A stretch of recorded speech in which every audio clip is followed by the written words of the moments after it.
Accessing agent files. Brian Sovryn. Early 21st century anarchist. Creator and host of the podcast Sovryn Tech. By the year 2021, the show would be instrumental in the downfall of various conservative ideologies in the government, helping usher in an incredible time. Hey, want to take a walk on the wild side and experience the bleeding edge of technology? Then get ready, because it doesn't get much more edgy than this. You're in for a wild ride. You're listening to Sovryn Tech with your host, the man in triple black, the golden stallion of the tech world, Brian Sovryn. He's got a huge brain. And now here's Brian. The baddest boy on the blockchain here for you for another great episode of Sovryn Tech. That's right, the Stefano Demira of Liberty, the golden stallion, ready for another one. Let's do this. We got a lot to talk about. And, you know, maybe not all bad. I swear, last week, boy, I got a... Oh, God, when you hear about things, you know, some technologies coming out, you just can't help but, you know, your face turns red from all the face palming. But anyway, let's get into this. Speaking of last week, I had mentioned how Android apps, 4 of them now, work natively in Chrome OS. Actually, as of this week, someone pretty much, you know, did a custom writing of the Android stack built into Chrome, and now you can essentially, with a degree of work, you know, I mean, this isn't for the faint of tech, could get any Android app working on not just Chrome OS, but really any device, any system running Chrome, be it Linux, Windows, OS X, whatever. And kudos. I wondered how long this would take because, you know, and I had mentioned it last week that, hey, look, if this is natively built into, like if there's a, you know, an Android stack essentially built into Chrome, I can't see why you couldn't just put any app on there right away. And someone figured it out. Whether or not Google is going to do something about this rogue stack that you can install, I don't know, but I thought that was cool. So, you know, it's something to try. I haven't really messed with it. I really don't have the time to give it a shot, but I'd love, there's some games like Wayward Souls and some others that I'd really love to try running natively, say on a Windows machine or even on my Chromebook. I think that'd be fascinating to try out. So you're welcome to share your stories with me if you end up doing that. Particularly, I'm curious to see how well it works on a Chromebook more than on Windows or whatever. I think that'd be the more fascinating, and to see how well these apps run natively with, you know, a keyboard and trackpad or mouse. That was kind of one of the big pushes for why they wanted it to go through, you know, why Google wanted to work with the developers to make sure that everything worked as well as it could within that interface. But I'm curious, you know, how it works otherwise. So let's see, moving on.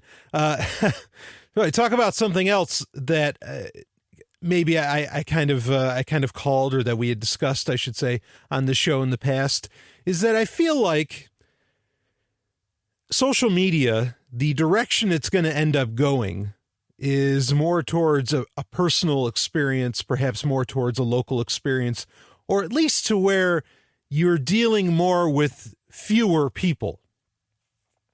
And it looks like Facebook may have come to realize this, or at least they're going to experiment in the idea. There is an app that has been, it's not released, but people have talked about it, and it's called Moments.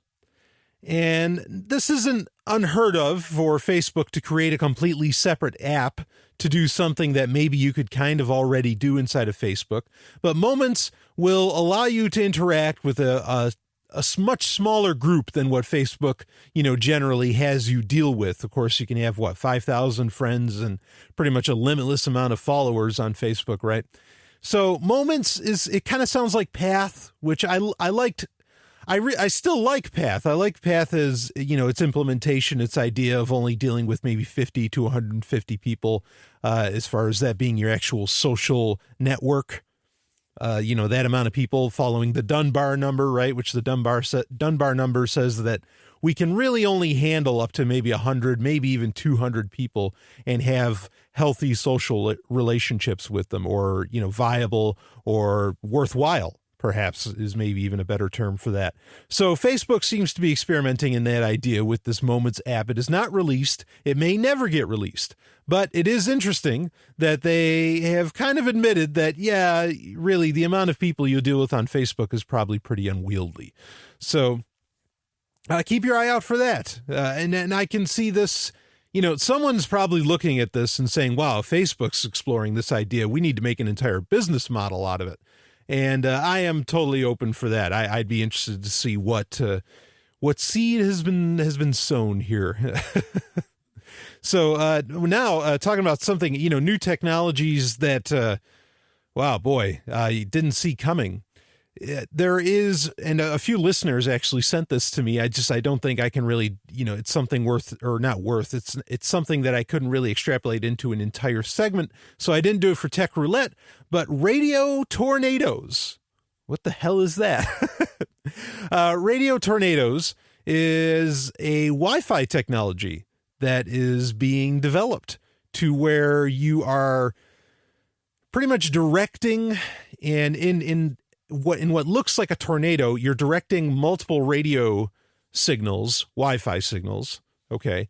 And this, because it's so directed and so powerful, essentially this Wi-Fi signal could, again, just picture Wi-Fi, instead of just going out kind of as it's like a, like an Oort cloud or something, picture this literal kind of tornado of Wi-Fi stream getting shot out there. And this can allow it to go incredible distances. Really incredible distances. And the speeds are incredible too.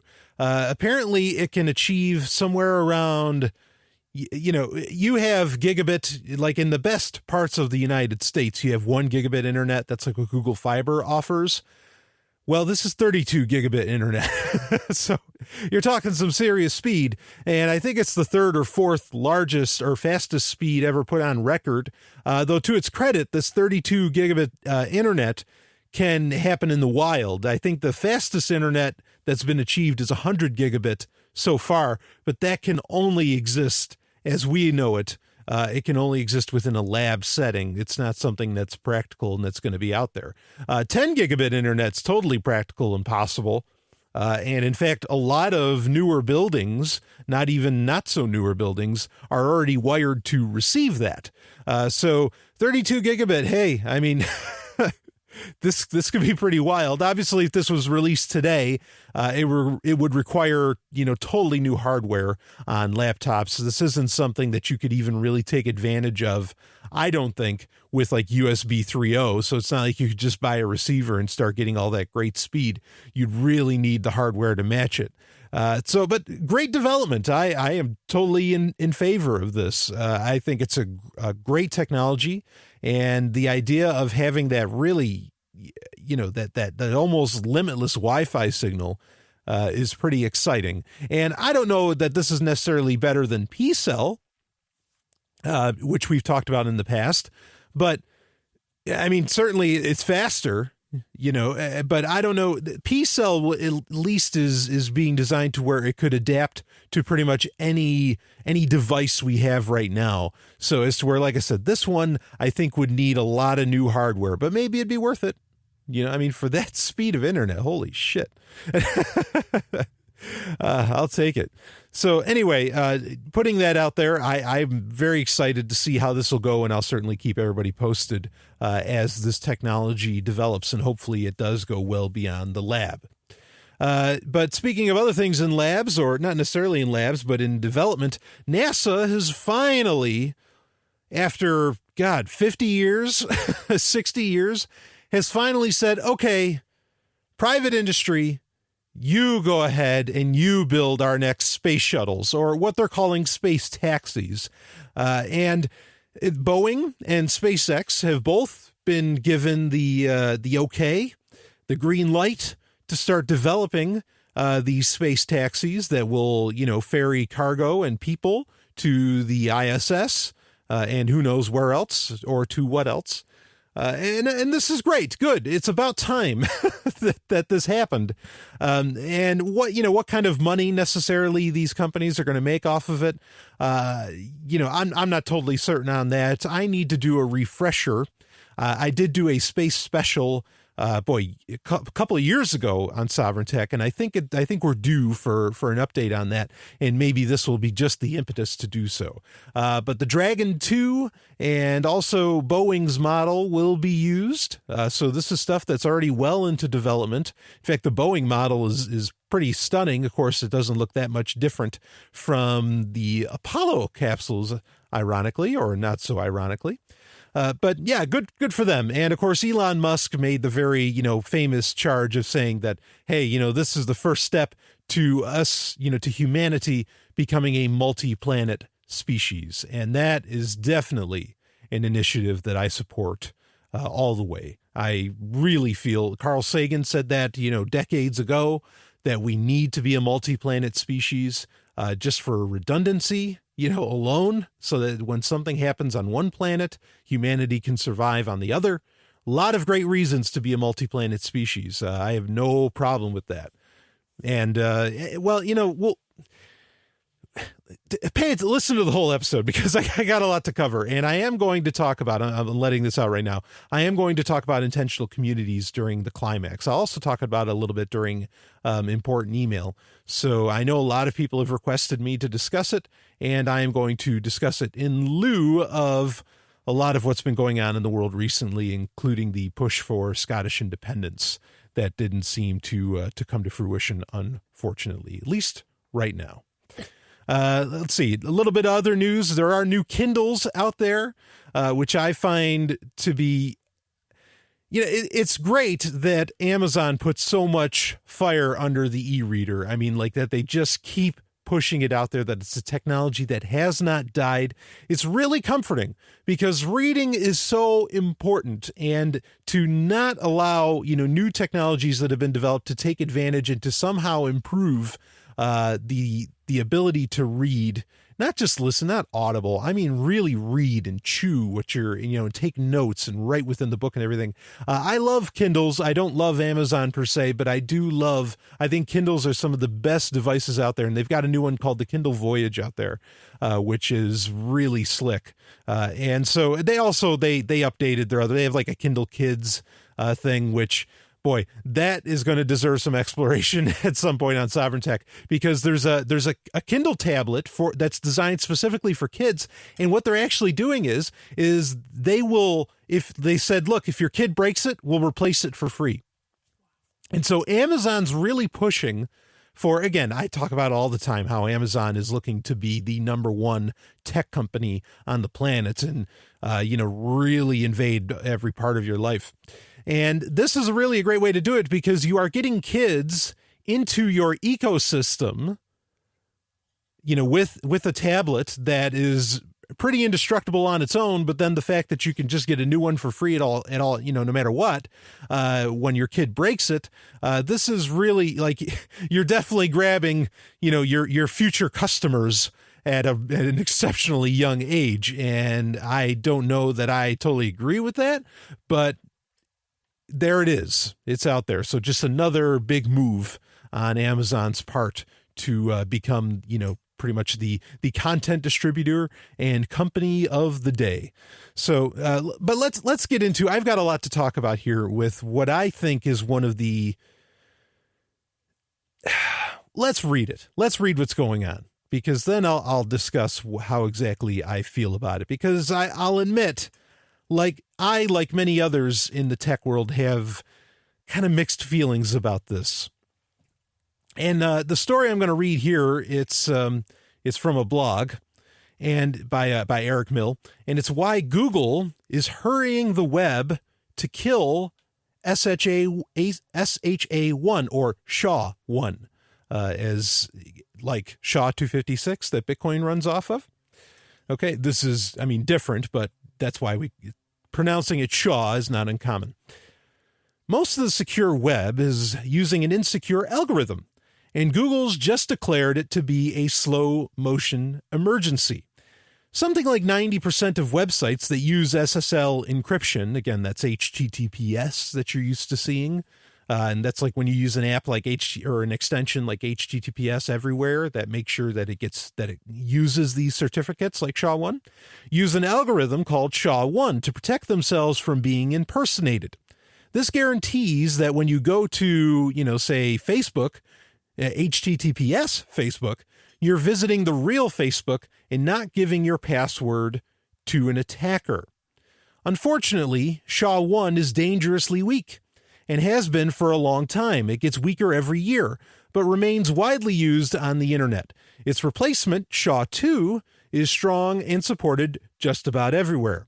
Google recently announced that if you use Chrome, then you're about to start seeing a progression of warnings for many secure websites. And what these warnings will look like is suddenly there will be a red, because HTTPS, normally when you go to a website, okay, it'll be in green, it'll have the little lock symbol, maybe, depends on what browser you're using. And of course, everything I'm talking about here only happens in Chrome. And there'll be like the green HTTPS letting you know, okay, the certificate's good.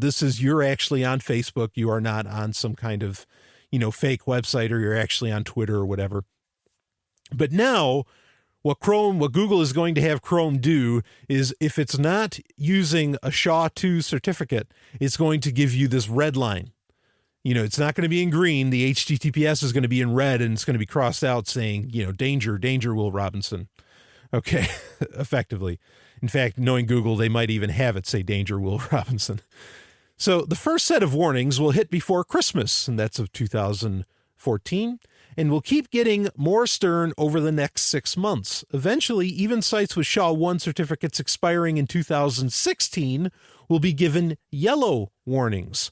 By rolling out a staged set of warnings, Google is declaring a slow motion emergency and hurrying people to update their websites before things get worse. That's a good thing, because SHA-1 has got to go, and no one else is taking it as seriously as it deserves. If you run a website that uses SSL, you can test your website using a small SHA-1 testing tool. Anyway, there's a lot of links in this. Of course, you can go to sovryntech.com. Links are in the show notes there. Of course, that's the SoundCloud page, but you just click on the episode and there's all the show notes. And this article has a whole ton of links to check out. This is an issue that deserves a lot of exploration. Okay.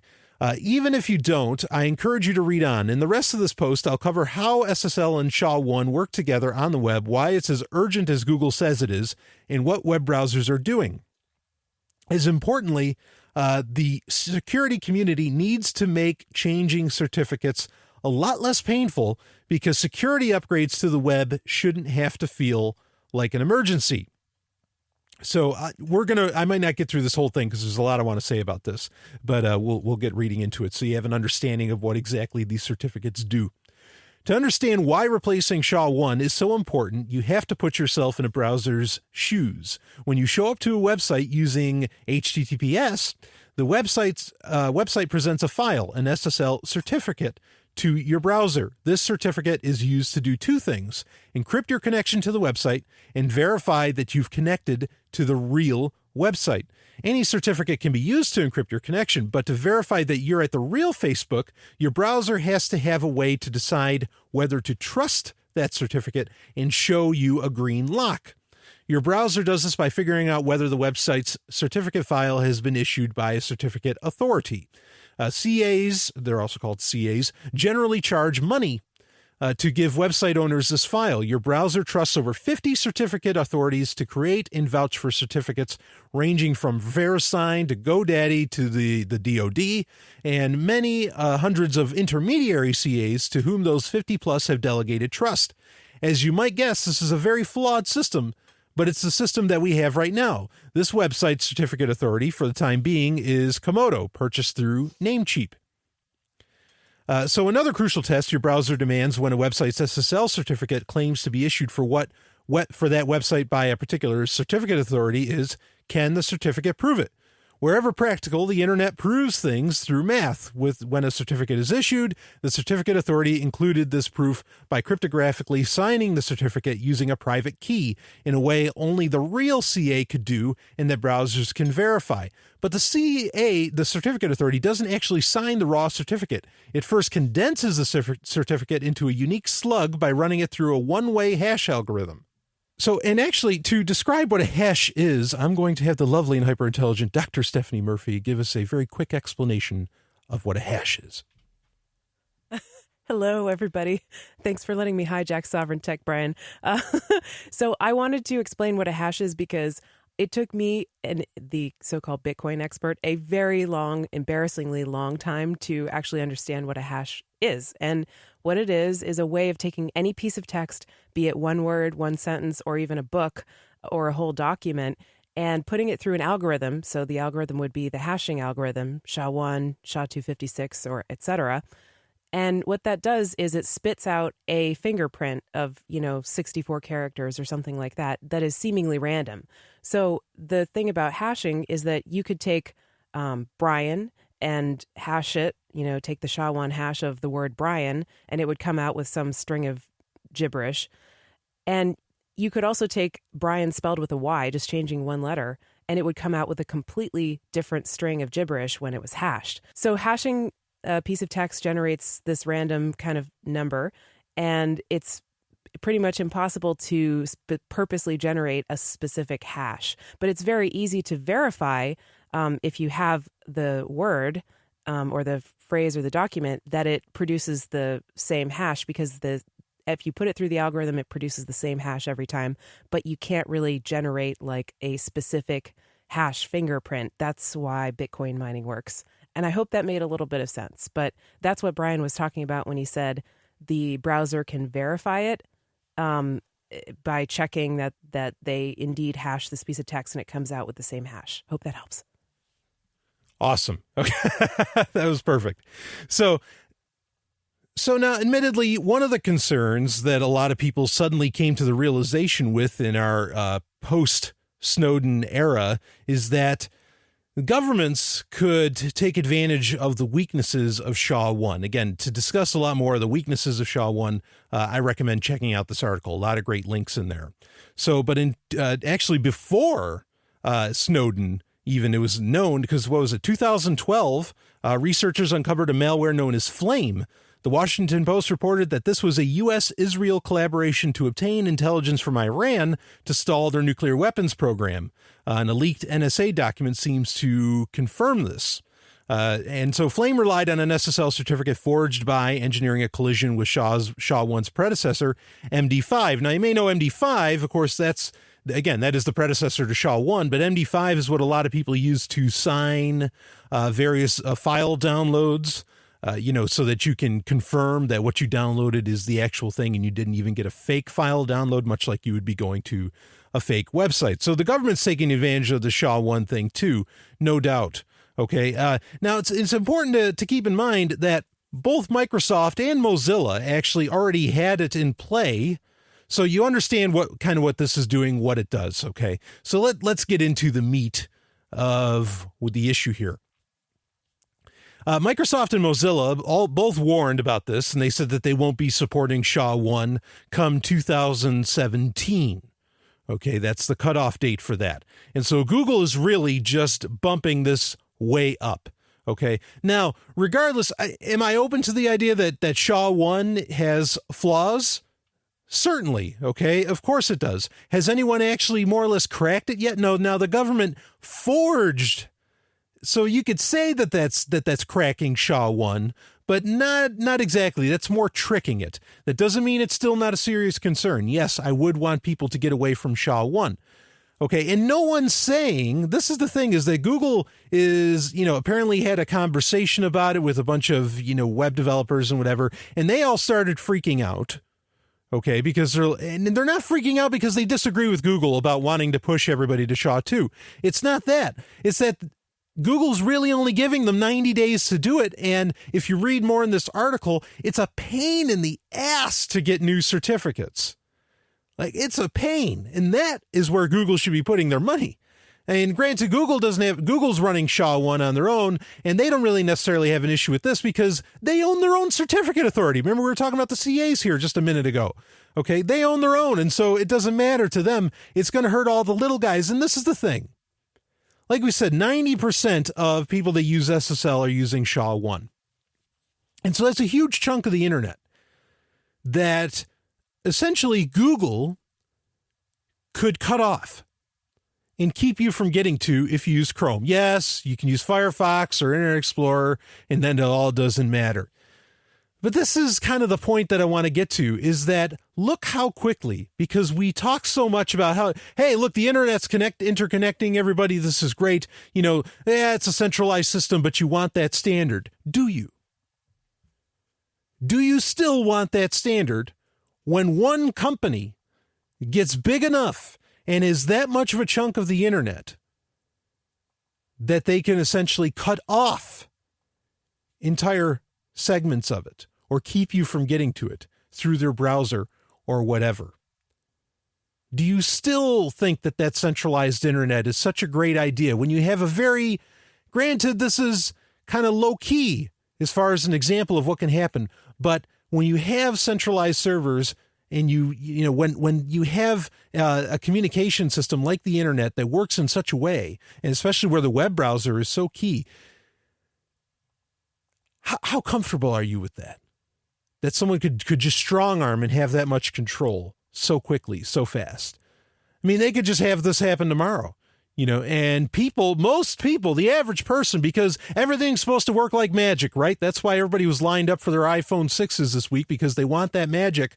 They don't care how this works. And so when Chrome, which is the widely used browser, I use it, it's the most widely used browser out there. When Chrome says, this site's dangerous, don't go to it, how many people do you think are going to not go to it? Yeah, most people aren't going to go to it. And then how can this be used for censorship?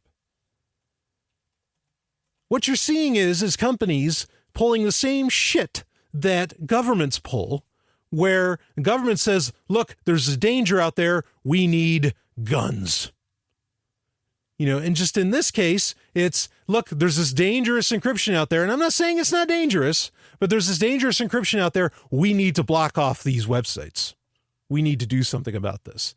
I'm taking it to an extreme, but I think that this is an early sign of what can happen in the extreme when so much power is given to one company, or when you have centralized systems that don't have redundancies. Do you still just want that one internet to rule them all? I don't. I need my maid safe. And some other tech too. Give me that outer net. I'll be back with more. This is Sovryn Tech. Are you searching for your soulmate? Someone you can trust, who will never betray you? Or cooperate with the NSA? Stop searching. With EasyDNS, you found a keeper. EasyDNS does it all. Domain names, web hosting, and managed WordPress hosting. EasyDNS stands up for your internet freedom. And with servers in Canada, they do not cooperate with the NSA. Go to EasyDNS.com. You'll love their services or get a full refund. They guarantee it. And they accept Bitcoin. That's EasyDNS.com. Hello, Mr. Sovryn. Brian Sovryn. And yours? Natalia. Care to play a game of roulette? I'd love to. Number and color? 69. Black. As you wish. Tech Roulette. It is time for Tech Roulette, and before we get into this week's story, I do want to just touch a little bit more on the SHA-1, or the strong arming of SHA-2 by Google. Again, no one's saying that they don't want to do this. They do. It's just the time frame that they're being given is very impractical, like incredibly impractical, and no one's really stepping up to Google to, or it doesn't seem that anybody can even say to Google, no, don't do this, or that they could somehow countermand Google. It just doesn't seem possible. And some have theorized, admittedly, that Google might know something about SHA-1 that the rest of the world does not. But then where is, This is one of the biggest complaints we have about what the NSA is doing with all of their 0 days, okay, is that if you know about it, tell everybody so we can fix it, and because otherwise everything's more insecure. The fact that they keep these things hidden so that they can, keep an eye on terrorists and all that stuff actually makes the whole world unsafe. The interconnected internet world unsafe. And so I think if Google's kind of playing the same ball here, they're acting like their own little badass little government, and not in a good way, where if they know something's wrong, well, for fuck's sake, tell us. Let us know why this is so important, because then people probably won't be because nobody understands. Why are we doing this? You have to inform people. And if that is the case, that Google knows something about SHA-1 that is so detrimental, that is bad form on their part. In my opinion, that is being evil. Seriously. And if we find out, look, and if that flaw was just so terrifying that it would bring down the entire structure of the internet if people knew, let it. Let it do it. We'll build something better. Some people already are. Anyway, this next topic, I want to discuss about a guy that I have a lot of respect for, a whole lot of respect for. And that is Neil deGrasse Tyson. Okay, now I have reviewed on Sovryn Tech in the past. I reviewed Cosmos. He recently was hosting the remake or the sequel, perhaps, to Cosmos. And he did, I thought he did more or less a pretty good job of it.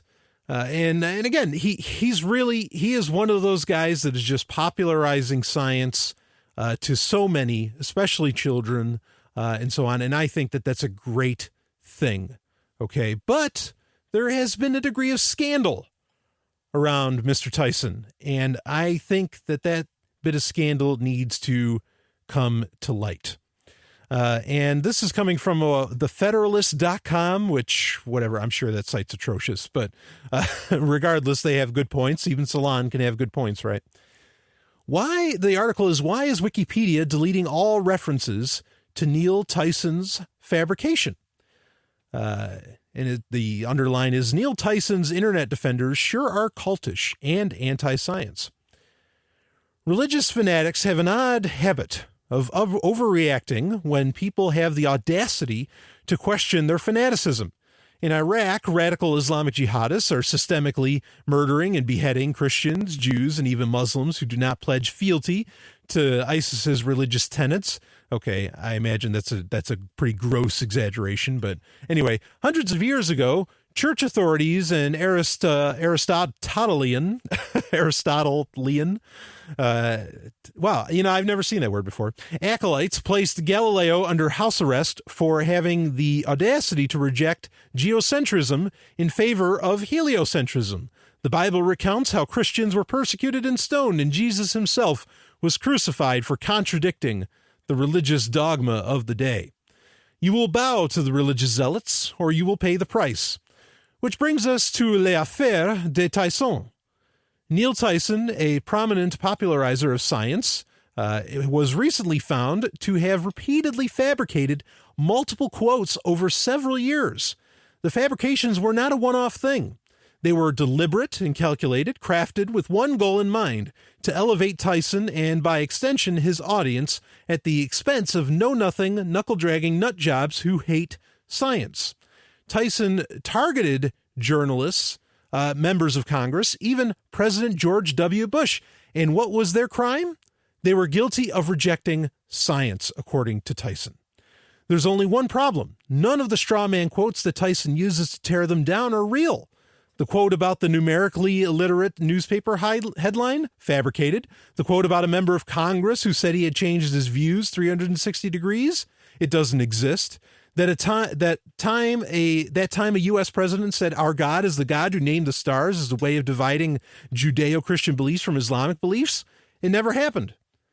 These are not ticky-tack fouls. In the world of publishing and public speaking, quotes are evidence. Quotes are to journalism what data are to science. If they're not real, they're irrelevant. It doesn't matter how juicy and revealing they are if they never happened. Fabrication is the cardinal sin of publishing. Just ask Jason Blair or Stephen Glass, who to this day is prohibited from practicing law in the state of California because of his history of fabrication. Judging by many of the responses to the 3 pieces I wrote detailing Neil Tyson's history of fabricating quotes and embellishing stories, you'd think I had defamed somebody's god. It turns out that fanatical cultists do not appreciate being shown evidence that the object of their worship may not, in fact, be infallible. Which brings us to Wikipedia. Oh, Wikipedia. After I published my piece about Neil Tyson's fabrication of the George W. Bush quote, several users edited Neil Tyson's wiki page to include details of the quote fabrication controversy. The fact-loving, evidence-weighing, ever-objective editors of the online encyclopedia did not appreciate the inclusion of the evidence of Tyson's fabrication. Not at all. According to a review of the edit history of Tyson's page, one longtime Wikipedia editor deleted an entire pending section summarizing the issue of Tyson's fabricated quotes. Another editor attempted to insert a brief mention of Tyson's fabrication of the George W. Bush quote. That mention was also deleted. When it was reinserted, it was deleted yet again by an editor who describes himself as a childless progressive and an apostle of daily costs. Here are just a few of that user's political ramblings. There's tons of links here to look at in case you were curious about the motivation behind the scrubbing of Tyson's wiki. Literally every single mention of Tyson's history of fabricating quotes has been removed from Tyson's Wikipedia page. And then there are the comments about my most recent piece from the very open-minded, tolerant, and not at all religiously fanatical readers of the website fark.com, which are incredibly illustrative. Anyway, one commenter posted my picture and said I was a punchable. Another asked where the line to punch me formed. And one commentator, the esteemed Lone Wolf 343, said I would be punched in the face 1,000 times just so I can punch that face. Then there's the hefty defense of Tyson's fabrication by Fark commentator Nick Ham, who apparently struggles mightily with the complexities of modern English. And it says, okay, he slightly misquoted a Moran. Doesn't matter. Science is still real. Yet another commentator felt compelled to Photoshop my face, blah, blah, blah. Anyway, this guy goes on about how he's constantly getting attacked. I can understand that. All in all, it was exactly what I expected from a group of hopelessly misguided religious zealots who will not tolerate the slander of their savior. There's a word for people who fantasize about using sexual violence to force their will upon dissenters, but it's not scientist. It was renowned internet intellectual Cheap Engineer, however, who had the courage to verbalize what the rest of the fanatics were really thinking about the whole affair. At this point, this is the quote, "At this point, I don't have a problem with any slandering of George W. Bush." Exactly. And that's what's so valuable about the hysterical responses to my research on Tyson. These lovers of science don't actually love science because science requires you to go where the evidence takes you, even if it goes against your original hypothesis. What many of Tyson's cultists really like is the notion that one can become more intelligent via osmosis, that you can become as smart and as credentialed as Tyson by merely clapping like a seal at whatever he says, as long as what he says fits the political worldview of your average progressive liberal. Tyson may be a great scientist, but what he's selling at a price of $70 per ticket isn't science. He's selling the self-satisfaction that comes from moral preening. Neil Tyson is adored by people who want the sweet feeling of smug, intellectual superiority without all the baggage of actually being intellectually superior in any way. They love math and science up to the point at which one of them needs to figure out a restaurant tip, and then out comes the iPhone calculator. The more self-aware ones will just round up to the nearest dollar and then pretend it's because they're generous. But overall, we're dealing with people who love science so much that they pick college majors just to avoid the subject they allegedly love so dearly. If you doubt me, then just scan through the FARC comments to get a sense of the soaring intellect of Tyson's most ardent defenders. I've got bad news for you science lovers out there. Clicking like on a Facebook meme is not science, and spending all day looking at pictures on the internet does not make you a scientist. Oh man, Golden Stallion here. No shit. No fucking shit. I mean, this I'm going to read a little bit more here, but believe me, this is such a commentary on society. This goes so far beyond Tyson. This has commentary on Wikipedia. This is commentary on a lot of things. I want to discuss it.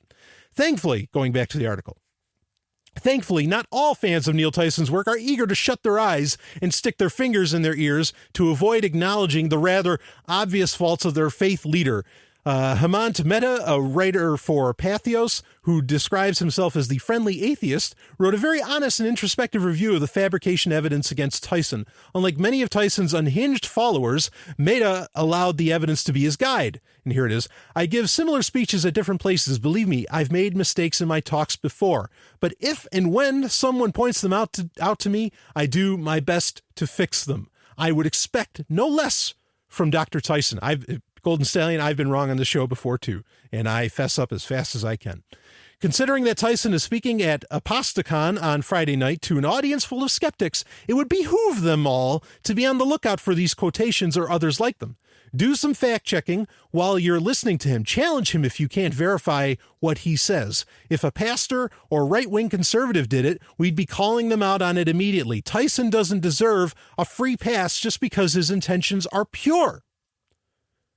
It certainly wouldn't or shouldn't get by in an academic setting, and just because he often speaks to a lay audience doesn't mean he should make up quotations or fail to cite them if they're real. Mehta is right. If a right-wing conservative, if a skeptic of climate alarmism, for example, were accused of wholesale fabrication of evidence, he would have already been run out of town. But not Tyson. Why the disparity? That's easy, because Tyson's sins were committed out of a pure desire to further the common good. He believes the right things, quote unquote, which means his rather serious iniquities can be forgiven.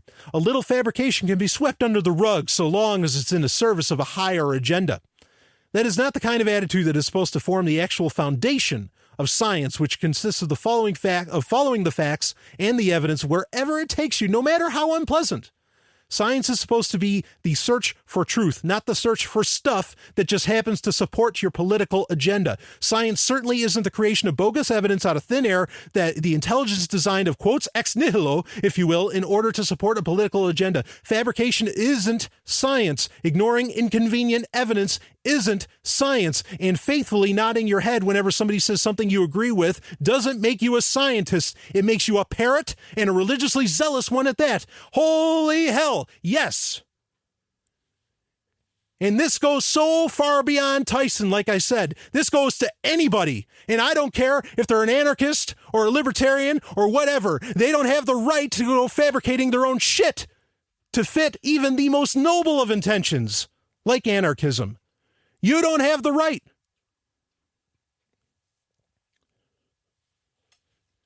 There are so many people. Look, how many people do you walk up to and just say, no, look. And please, I'm an atheist, folks. No, look, the Big Bang is a fact. No, it's not. You don't know.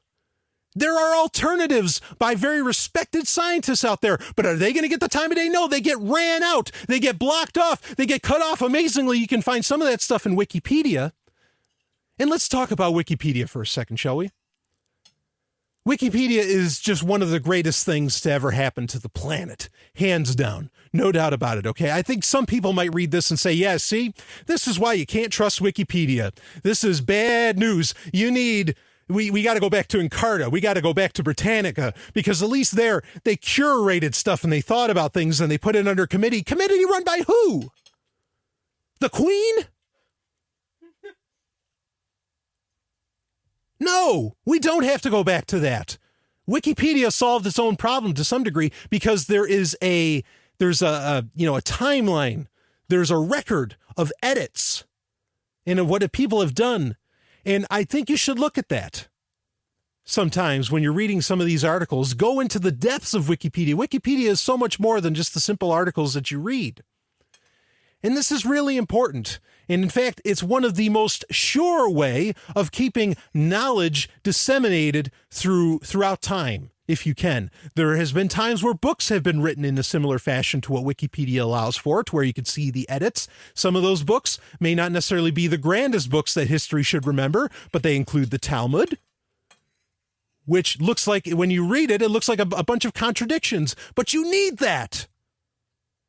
You've got to have those dissenting views. You have to allow those dissenting views. That is the very nature of knowledge, is questions, not necessarily answers. We will never have all the answers. The universe is always 2 steps ahead of you as far as logic goes every single goddamn time. Believe me. Or look it up for yourself. Study it for yourself. You don't have to believe me.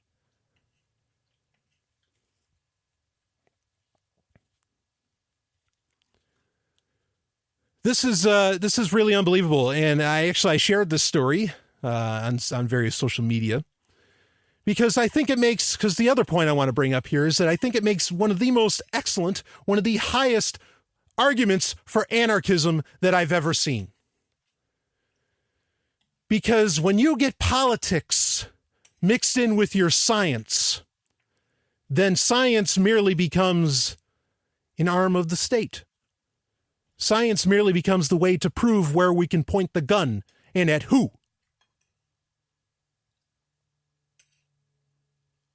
So many people in here, well, look, as long as they're ripping on George W. Bush, I don't care. Like, guess what, folks? I don't care if you rip on George W. Bush either. Okay? Believe me, that guy lied to me. I had to call him commander-in-chief. You think I got any sympathy for that guy? None.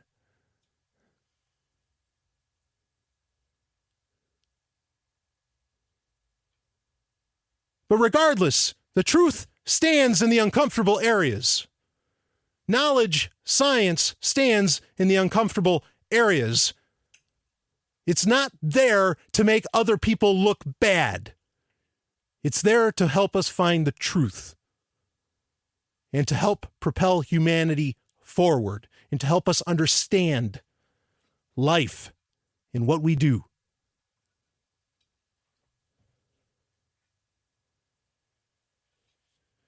The bulk of science is funded by politicians. It is funded by governments. And if you don't see that as a problem, then I have a bridge to sell you in China. Or is that should be, I have land to sell you in China? Whatever.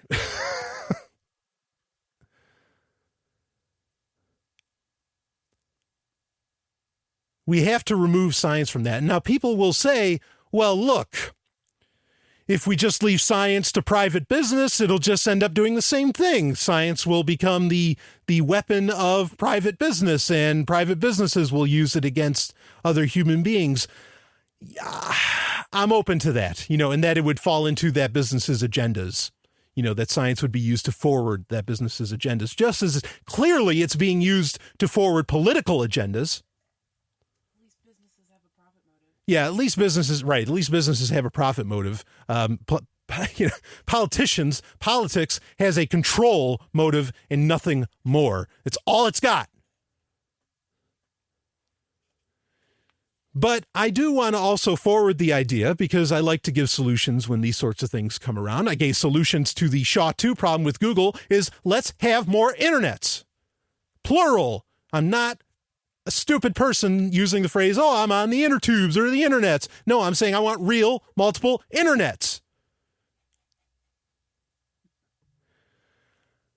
So the solution here is that some anarchists, very respectable anarchists, guys like at C4SS, the Center for Stateless Society, c4ss.org, talk about the idea of a commons. And a commons is an area where, and this is something that has actually, in some degree, existed throughout history, where there is a commons where people don't own this area, but everybody partakes in what this area allows for and what it has there. And you could have a commons, not a business per se, but you could have a commons for science. The commons could be an observatory. The commons could be all kinds of things. There are solutions out there if people took the time to think about it instead of just cower in fear. And I'm talking to scientists here, instead of just cower in fear of how am I going to get the next grant? What kind of motivation is that? Please, Mr. Senator, I'll tell you anything as long as you just give me that next grant. Yes, that's fine. I'll say that, the dodo birds have died, blah, blah, blah. I don't, whatever the fuck you want to say, whatever bullshit you're going to come out with to forward your agenda, your political agenda. and vice versa, maybe even. I don't know. You cannot treat science like a religion. You cannot treat the state like a religion. All religious belief, you have to put everything on the crucible of truth at all times. And it doesn't matter who's saying it. You've got to question it. I'll be back with more. There's a lot of confusing information out there about Bitcoin mining. Customers have been burned by companies taking their money on pre-orders for Bitcoin mining equipment, only to receive their equipment late and miss out on opportunities to mine Bitcoins. But that doesn't mean Bitcoin mining is impossible. You just have to find an honest company to do business with. If you want to mine Bitcoins and you want to do it now, no pre-orders, no waiting. Look into the Antminer products from Bitmain. Their competitively priced Antminers are in stock and shipped from the US as soon as you pay. You could buy an Antminer today and be mining Bitcoins tomorrow.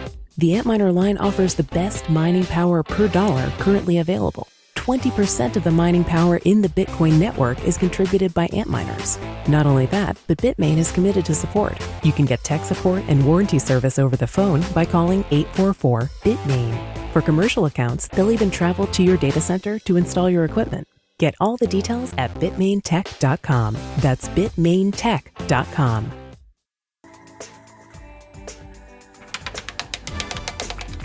You're a lucky man, Mr. Sovryn. Not many win so well at the game of chance. That's because it's not a game of chance, Natalia. It's a game of choice. Game of choice. Woo! Time for Game of Choice. You know, I put this segment here because I know I get a little hot and bothered sometimes, and I need to just calm down and think about a fun game. But real quick before I talk about this, because this is one of the most fun and just cutest games I've ever played, before I get into it, I do want to say, I know I have a lot of listeners that are religious. I have a lot of Christian listeners. I have Jewish listeners. I imagine I even have Islamic listeners. And, I want to just bring up real quick the idea that this idea of unquestioning faith in things, even that is not a religious concept. It's not. And I would have you look at, I think it's the book of Acts, where Paul, the Apostle Paul, is talking to the Bereans, okay, which was a group in Rome. And to the Bereans, he gives them all, he just showers them with credit, saying these people were amazing because everything I said, they went to the word and they checked it. They made sure that I was telling them the truth, or that I was quoting correctly, or whatever. So even within religions, this is a principle that you must that I think is rewarded. And I mean, do you see what I'm saying? This idea of unquestioning faith and belief doesn't even pass muster in the great religions of the world. And great, I mean in size, not saying they're necessarily great. Okay? So, moving on, Kirby's Epic Yarn. Woo! I love Kirby. And Kirby's Epic Yarn, this was a game for the Wii, the Nintendo Wii, the best-selling video game system of all time. Yes, it was. Did you own one? Maybe not. Anyway, it came out, this was October 2010. I was there opening day. I got the free patches that came with it when it came out on GameStop. And this is a 2D platformer, not 3D, which the previous, the previous console game that really hit. Well, no, I'm thinking back to like Kirby 64 or Crystal Shards, right? That was 3D. But this is the straight up 2D. And it was really cool because you literally got Kirby gets sucked into this, alternate dimension where everything is made of yarn. And he ends up being, or it ends up being made of yarn. And you'd think it sounds, it was like, wow, isn't that really kind of childish? Well, there's nothing wrong with that in the first place. But second place is that, no, it made for really clever design. And it allowed for, the yarn, just like kind of throwing string and all that stuff. It sort of had this almost, a very cute bionic commando kind of feel to it with what the yarn could do. And everything would kind of unspool itself and the world would sort of, it's just picture all the things you could do with yarn and just go wild. And this universe, this game, Kirby's Epic Yarn really did. It really pulled it off. And, Kirby could, of course, as usual, take a whole bunch of different shapes. You could be a car, you could be all these wild things. And there was even there's another Kirby in it. It allowed for some degree of 2-player. I mean, there's just lots of really new options that the Kirby series never explored before. Now, if you've never played the Kirby games, of course, Kirby is this little pink puffball with kind of a little red feet, and Kirby can suck in pretty much anything and then use its power. Okay, like if it sucks in Link, it'll suddenly have, and it can spit it back out and still have, spit Link back out and still have his power. Suddenly Kirby will have Link's hat and maybe sword and shield and can throw bombs and all this stuff, or all kinds of various things. Or, he can start to spit fire if he sucks in like Ganon, or not Ganon. Anyway, whatever character. And Kirby's a lot of fun. Because of that, and it creates a lot of unique puzzling challenges for, what if I could actually use this person's power? It's sort of Mega Man on steroids, and a lot cuter at that. But anyway, Kirby's Epic Yarn, probably my favorite game in the series, in fact. It did it so well, so unique, and it's one of those games that I love where really there's nothing else like it out there before or since. So check it out, crank up that Dolphin emulator and give it a download. I'll be back with more. Time now for 90 Seconds on Sex with Dr. Paul. This is part 2 on period sex. If you didn't get a chance to listen to part 1, it's on our website at 90secondsonsex.com. You'd think the last thing a couple would need for period sex is sex lube. However, some women find that their vagina feels unnaturally dry after they remove a tampon. Also, period flow doesn't have much mucus in it, so it tends not to be a good lubricant for sex. And some women might find their natural secretions are drier or thicker than usual during their periods due to the extra progesterone. So there's nothing unusual about needing to use sex lube during a period, although plenty of couples find that period flow mixed with a woman's natural lubrication feels great as it is. In order to collect period flow before it passes through the vagina, some women will insert an Instead soft cup before intercourse. The Instead soft cup is somewhat like a diaphragm, and for comfort, she'll need to get the rim of the soft cup to seat under her pubic bone, and since there's only one size of soft cup, it may or may not work well. On the other hand, you never want to use a tampon during intercourse. Now, some couples have period sex in the shower, others throw down dark towels on the bed, and standard missionary position or rear entry sex will probably result in your wearing less period flow than if a woman is on top. For more, visit 90secondsonsex.com. You are quite the man, Mr. Sovryn. Are you busy tonight? Natalia, if you'll excuse me, I just received a very important email. Later then, Mr. Sovryn. Important email. It is time for Important Email, where I cover the emails that get sent to me through the various channels available on Sovryn Tech. Of course, sovereigntech at riseup.net is the email address for the show. You can also get in touch with me through Twitter. Lots of ways. If you have, a question for me, something you want me to talk about, of course, that'd be more for Tech Roulette. But whatever, you got an email, those are the ways you can send it. Also, RetroShare and BitMessage. Now, last week, I did my first game giveaway for Sovryn Tech, where, pretty much I ask you something, ask you to do something and you do it, and I will send you a game. I'll go eeny, meeny, miny, mo, and the person will end up with the game. And so last week the question was, send me an email or get in touch with me. However, whatever it takes, doesn't have to necessarily be an email, but, do you want me to would you prefer a longer episode of Sovryn Tech, or would you prefer it twice a week?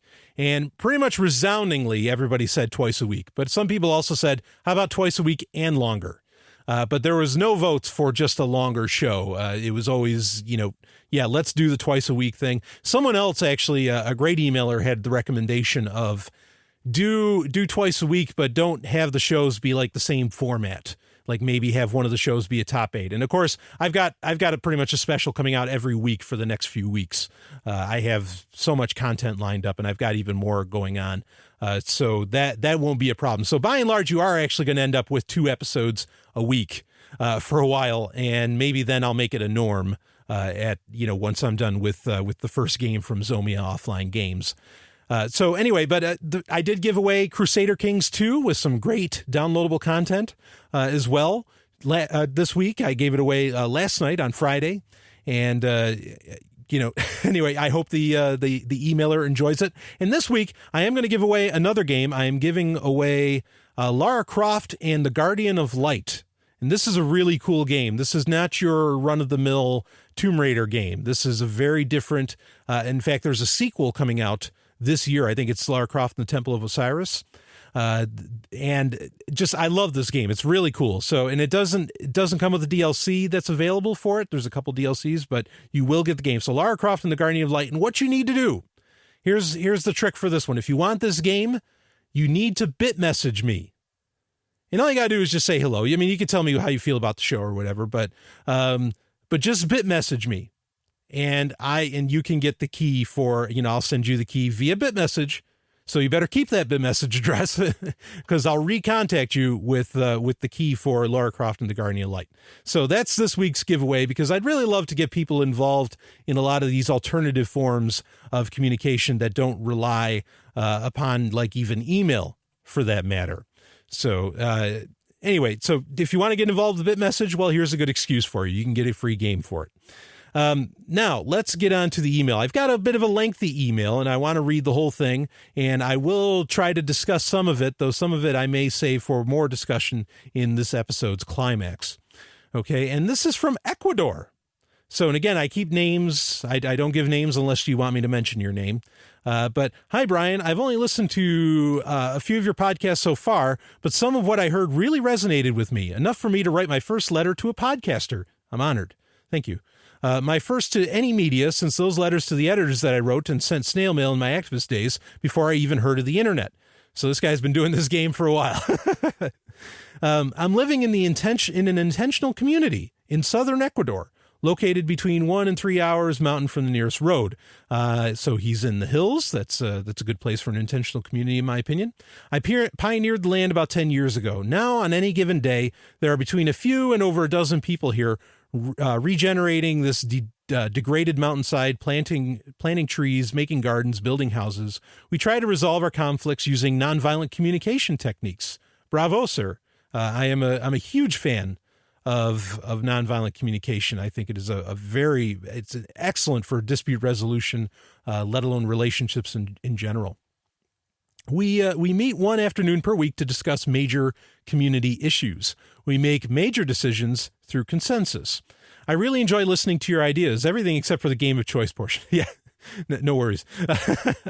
I especially appreciate your anarcho musings. I'd like to comment on a few of your recent thoughts. First, I can understand your revulsion of ownership and property. Here we share. He's talking about in Ecuador, clothing, books, kitchens, and many other things in common. Sharing just makes sense. We all have a huge wardrobe, awesome library, eat like kings, but we don't have to be consuming in order to have it all. That being said, I can still see some benefits to the concept of property. You tried to empathize with property advocates recently and mentioned their need for security kind of offhand. But security is something very important to many people, including myself. When I put a lot of blood, sweat, and tears into making a home with my own hands, I want there to be some socially accepted means of assurance that I will be able to sleep in it. Property gives me the right to plant a seed and care for the land with the confidence that I will be able to nourish myself and my community and future generations. I'm happy without a deed, but at least give me a land trust or something like that. The world I would want to live in would have some means to avoid people having to fight to the death over the right to have a home.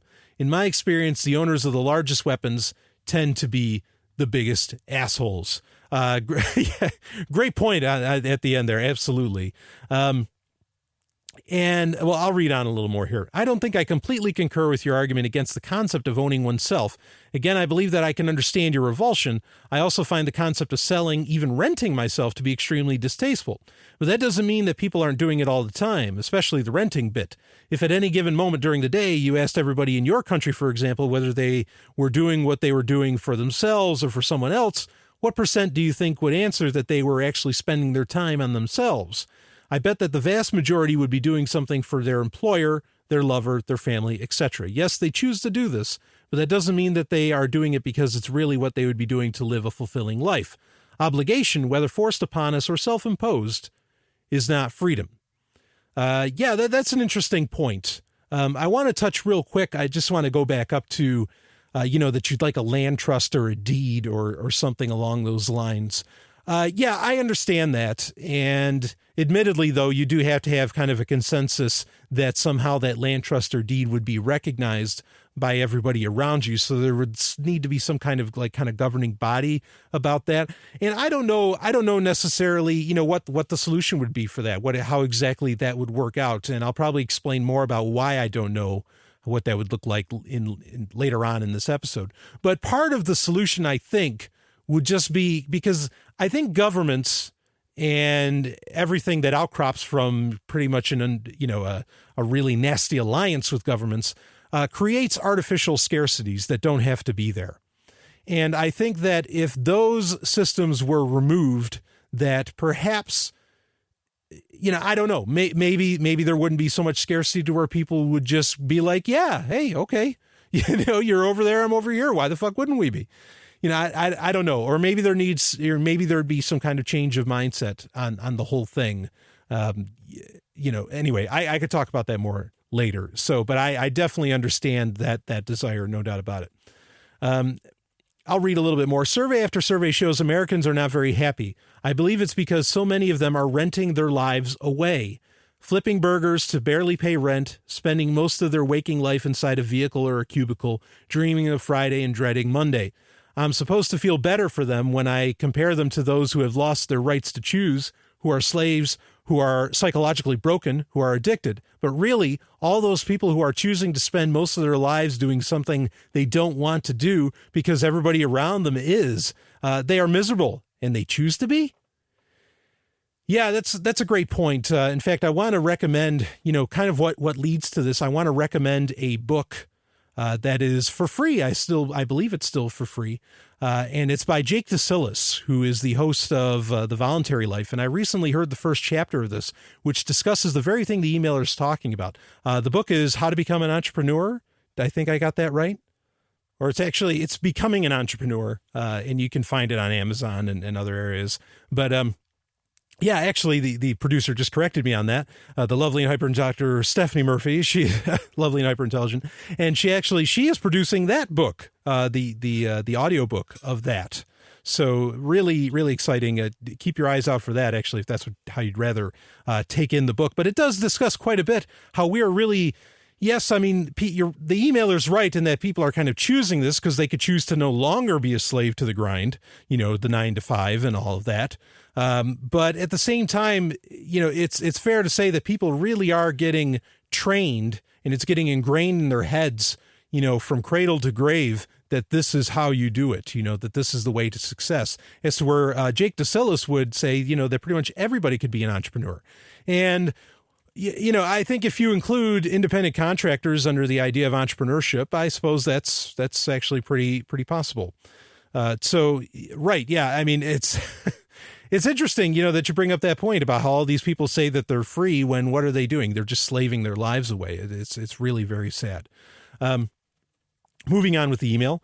I resonate with the idea of time as being an intrinsic currency. I have a relationship with people in the nearest village who trade goods and services using time as a currency, an hour for an hour. If they want one of my goat's cheeses, they owe me about half an hour. I spend about 2 hours raising and milking the goats and making the 4 cheeses a day, cheeses each day. And this is interesting. This is kind of like, I think, is it Ithaca hours is kind of a similar idea. Again, I think it's something that can definitely work on the small scale, and that may be the key, is that it works on the small scale, but eventually it gets to a point where, I don't know. Anyway, I find it strange when I observe how different people value their time. The average Ecuadorian worker makes about $1.50 US per hour. Yes, a lunch at the local restaurant might only cost them an hour and a half of their lives, but our tablet purchased here, where it's much more expensive than the U.S., would require the Ecuadorian to give over 250 hours of his life over to doing something for somebody else. and that's somebody else, how come their time is worth so much more? It makes no sense to me. I've dedicated a lot more time and energy into low-tech than high-tech because of the radical lifestyle that I've chosen. My preference is actually appropriate technology, which I define as tools and techniques that facilitate our pursuit of happiness without completely fucking up the lives of other people, nor of the planet that we are borrowing from future generations. I started off pretty Luddite. I was anti-cell phone when the service arrived in the region about 7 years ago. Today, the community has 3. We have an old Panasonic Toughbook CF30, great model there, that survived a few cliff rolls, 2 torrential downpours, and being trodden by one of our horses. It's now our word processor and file organizer, and we use a refurbished Samsung Galaxy Tab 2 in an OtterBox when we go into the valley to connect to Wi-Fi. My mountain internet is extremely slow, but free edge connection via one of the first Amazon Kindles. I and the community are on a Facebook and have a WordPress.com website. My dream here would not be physically happening without the ability to connect with people from around the world who are interested in coming and participating with me. Our lives would be even more challenging than it already is without the amazing access to information that the internet, all the infrastructure that supports the internet, provides us. So it looks like even hippie back to the landers can embrace high tech.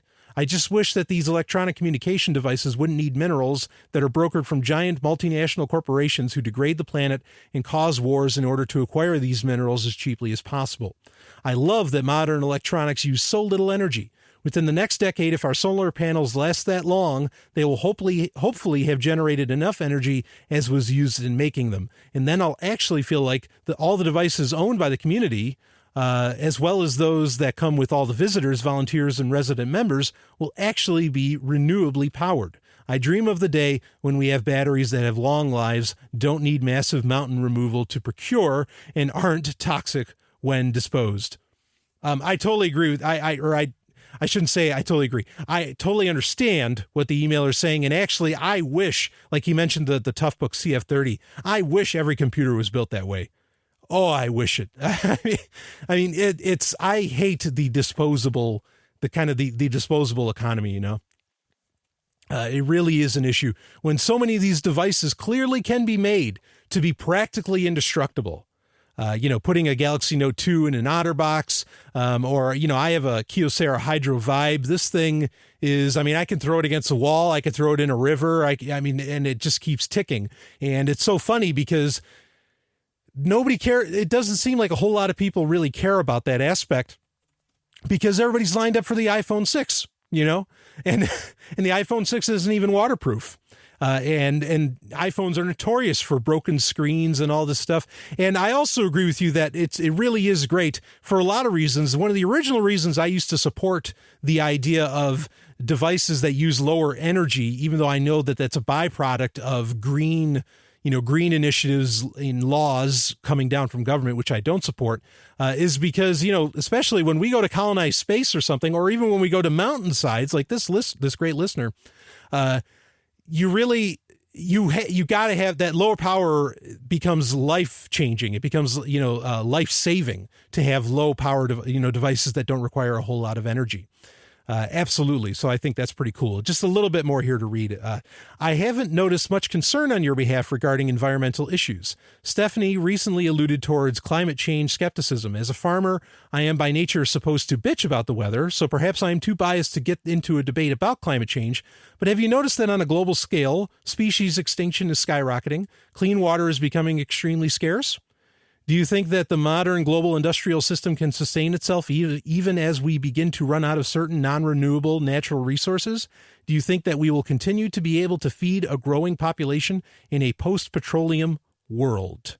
I'm sorry if this letter was a bit too long. I hope I wrote some things that got your mind moving. I love your show. I wish you all the best. Yes, your email definitely got my mind moving in a lot of ways. I have only briefly touched on my feelings on environmentalism in the past. I did do a Climax segment where I talked about biodiversity, and that directly relates to your comment about, species extinction is skyrocketing and all this stuff. Yes, I think that these are by and large, very terrible things. Granted, I understand that species extinction, most of the species that we know of or that we have record of have become extinct, long before civilization ever, hit the pavement or, ever came into existence.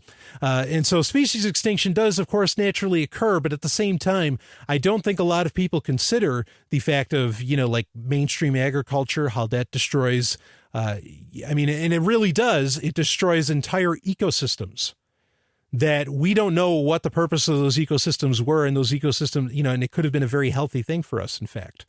And so, I'm very concerned about environmental issues. I will be talking about it more. I actually plan on having a guest and doing a special, a guest who is far more, for lack of a better word, an authority on environmental issues than I am.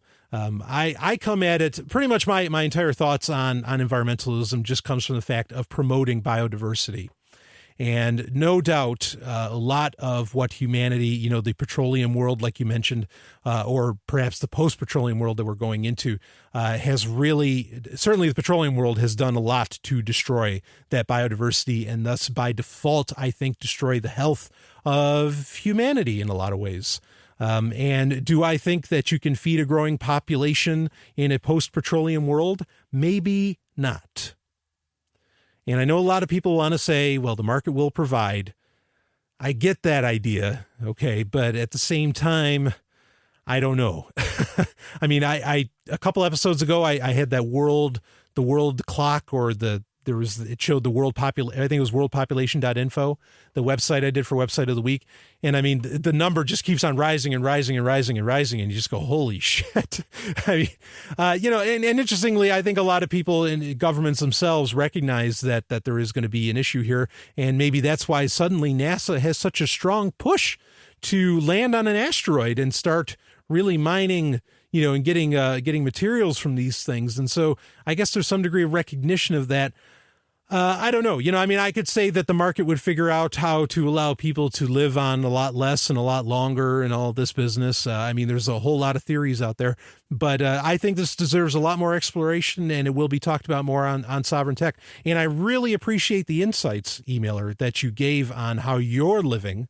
And in a free world, people can choose how they want to live. If they want to live, the way that this guy, discussed in Ecuador there, rock and roll, do it. In fact, I find it kind of appealing, in a way. And so, a great email. I'm glad that Sovryn Tech is reaching out to communities like that. I think that's phenomenal, and to really obviously very intelligent people. And a lot of your questions that you brought up will definitely be discussed more in the future. So thank you again for the email. I'll be back with more. Hey everybody, it's Stephanie. I am the Sovryn Tech producer, but did you know I am also a voiceover artist? Yes, it's true. I make audiobooks, commercials for your business. I narrate explainer videos. Pretty much any audio project that you can think of, I'm probably willing to work on it, or I have worked on it in the past. And if you want to hear some samples of my previous work, or you want to find out a little bit more about what I do, then I encourage you to check out my voiceover website, which is smvoice.info, smvoice.info. Now back to Sovryn Tech. Agent Sovryn, go to this webpage and follow. What kind of webpage is this? Is that Natalia? I better go to the Website of the Week. It is time for Website of the Week. And boy, I gotta say, I know I get some long emails, and no need to ever apologize for the length of the emails. But I thought that was it's so great to hear from people all around the world. Last week we had an email from Brazil, this week from Ecuador. Really, really exciting, to hear those sorts of things. And, please continue to email and share your thoughts. I thought there was a lot of real gold in what that emailer had to say.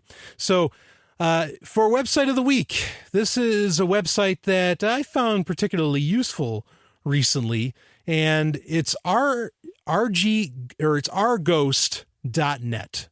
So just RGhost.net. And the R might stand for Russia, because I think this site is out of Russia. But you're going to go to this website, if you go to this website, and real basic. It has, it has a couple buttons on it. And what you can do is it's an easy way. It's kind of like MediaFire, or I wouldn't call it Dropbox, because you can't like necessarily go looking at what you have uploaded or whatever unless you sign up for an account. But then that kind of defeats the point. The beauty of RGhost.net is that you can upload any file up to 50 megs and just upload it. And it's really fast, and you can share that link with anybody. It can be really anonymous. Okay. Especially if you're using, VPNs or whatever, you're hiding your IP. It can be really anonymous. It's a great way to share a file quick and easy. Okay. Now, like MediaFire and some others, it does offer, there's like premium plans that you can get with RGhost.net. Okay. But to me, if you want to support them, that's great. Okay. Or if you want to donate to them or something, I definitely recommend that. But the main thing for me was that it was just so quick and easy to share a file like on a message board. And that's what I was using it for, is I needed to get a new BIOS. I don't know if I talked about this in the past. I needed to get a new BIOS for my my ThinkPad. And the guy, needed a copy of my BIOS, the guy that I had hired to do it, to make the new BIOS for me, or to edit the BIOS for me. And, I sent him the BIOS with RGhost, and then he, gave me an RGhost link, and I downloaded it, and I checked it out, and everything was good. And, quick and easy peasy, right? That's the saying. Loved it. So this is really handy for that sort of thing. If you just want to send you want to send a file really fast, you don't want to have to do, you want to be, especially if you want it to be anonymous, you don't want to deal with Google Drive. You don't want to deal with all the ads on MediaFire. That's the other nice thing about RGhost.net, is that there's not a whole ton of like ads just hitting you in the face. There's no waiting. It's like, that's what happens with some of these file sharing sites. Like MediaFire, where it's like, okay, well, if you don't have a premium account, you're going to have to wait 2 minutes before you can download the file, since you're using our free stuff. And, I get it. You want to incentivize people to use the premium accounts. But look, sometimes you just real fast, real quick and dirty, you just want to send a small file to somebody. Okay. And not via email either. Like that's not practical. You want to do it really anonymous. Like I said, on a message board where I sent it. And so, this is the way to do it, in my opinion. This is one of those tools that you can just have on hand, real quick, real simple, like I say, quick and dirty, and RGhost.net. And as long as it's not bigger than 50 megs, you can get it sent off. I love it. And it sticks. I don't know. There may be a limitation. I wouldn't count on this stuff being around for more than a few months. Again, this is for quick and dirty file transfer jobs, okay, that you may need to do. I don't know if how long that necessarily stays up there. I checked on the BIOS file that I had used, and that was still standing, and that's been up there for a little over a month. So I can tell you at least that.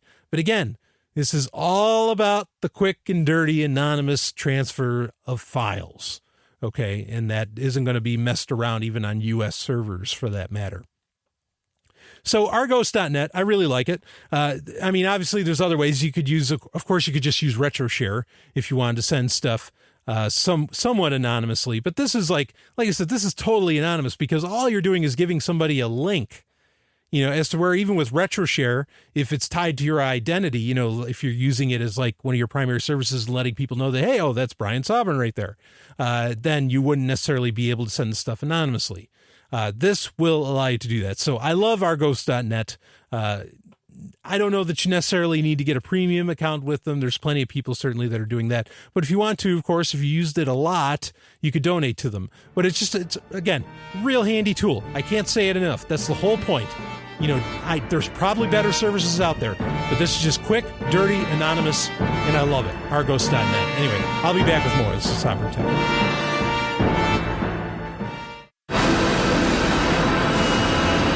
Got an energy spike. Hold on! Launch. Now! Bombing the Narn back to the Stone Age wasn't enough for you? Then we heard it. The sound of something terrible being born. This is madness. Station 3 to Commander Ivanova. Centauri have launched a full-scale assault. Time is coming on! It's our turn now! 2 million tons of spinning metal, all alone in the night. A world where empires rise and fall, where dreams are born and die. where war and hatred are challenged by love and faith. In the third age of mankind, an age plagued by an evil empire that seeks to destroy humanity.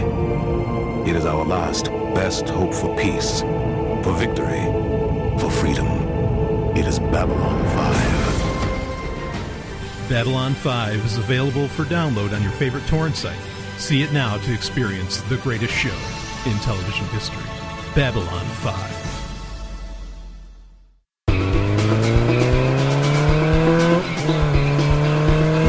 Ride a bike so well. I don't know if I can get us away from that helicopter. Don't you have a gun? Oh, there's never a need for lethal force. I'll handle this.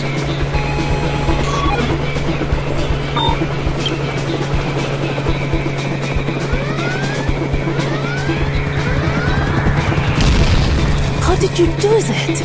We'll be fine. A quick hack solves everything. Hacksec. It is time for Hacksec. And you know, this is where we talk about hackers and security. Before I get into the story, and we got a great story here. I love this. Just makes a mockery of so many bad actors. But anyway,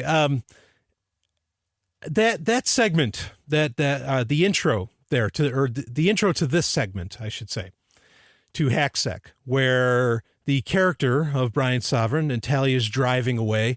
I got an email from a great emailer who said, it's like, you know, I noticed you say you don't need to use lethal force, but then I don't really get the sense that your lives are in danger. And then at the end, it sounds like the helicopter's kind of exploding, you know, and that people died or whatever.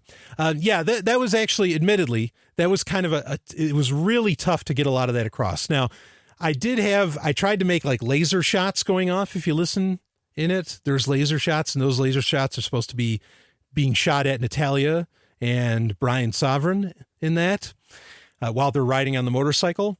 And then the hack is actually disabling the helicopter, and it's supposed to be disabling it kind of on a slow so that like it does like a soft landing. But yeah, very difficult to get across in audio, right? And I tried to make it so that there wasn't like, it was more of a thud sound than it was a big explosion as far as sound effects goes. So the idea is that, yeah, they were getting Natalia and Brian Sovryn getting shot at, and then... I thought it was a drone that didn't have any people in it. No, it was like a helicopter. It wasn't. Yeah. Okay. The lovely, hyper intelligent Dr. Stephanie Murphy thought it might have been a drone. That actually would have been a great idea to somehow say it was a drone. In fact, I need to do that. All right. So pretend it's a drone. Just pretend it's a drone. That solves the whole problem. But that was the original idea. That's why he says they'll be fine. Or that's why Brian Sovryn says they'll be fine. That's why I say, I'm talking about myself in the third person here. Who the hell do I think I am? So there you go. There's kind of, I should have expressed that perhaps in the past, because I can definitely see that was really difficult for me to lay out, because as many of my listeners know, I don't think that human death is ever warranted. And that's a topic that I've talked about many times in the show. And so if you want to hear about that more, please, you can ask me again, and maybe I'll talk about it again in the future, but please don't hesitate to listen back to various episodes where I have discussed my reasonings behind that. But let's get into, this is really, I'm so happy to do this, because for fuck's sake, the Hacksec can often be the most depressing segment of the show, because it just seems like everything is so terrible, especially in the post-Odin era. And I didn't mess that up. Steve Gibson, actually, he messed it up. I love Steve Gibson. We talked on Twitter about this for a minute, and he's the host of Security Now on Twit, one of the greatest security minds out there. And he said he was trying to say post Snowden in an episode, in I think last week's episode, and he ended up saying post Odin. And so I tweeted at him. I said, Steve, I was like, you're right. We are in the post-Odin era. There's no more giants around. And that's what Odin was supposed to do, is, kill giants. And and he thought it was funny. So anyway, so in the post-Odin era, or in the post-Snowden era, it does get so depressing at times. But like I had mentioned, this is really, the Snowden revelations has created a cryptographic economy. And it has really gotten people very interested in their privacy. And I am happy for that. I wish it didn't have to happen in the first place. And if there weren't governments, it would have never had to happen in the first place. But this is cool. And so from the more unlikely places, this cryptographic economy is coming. And one of those unlikely places, according to Wired, is middle school. And a middle school dropout codes clever chat program that foils NSA spying. The National Security Agency has some of the brightest minds working on its sophisticated surveillance programs, including its metadata collection efforts. But a new chat program designed by a middle school dropout in his spare time may turn out to be one of the best solutions to thwart those efforts.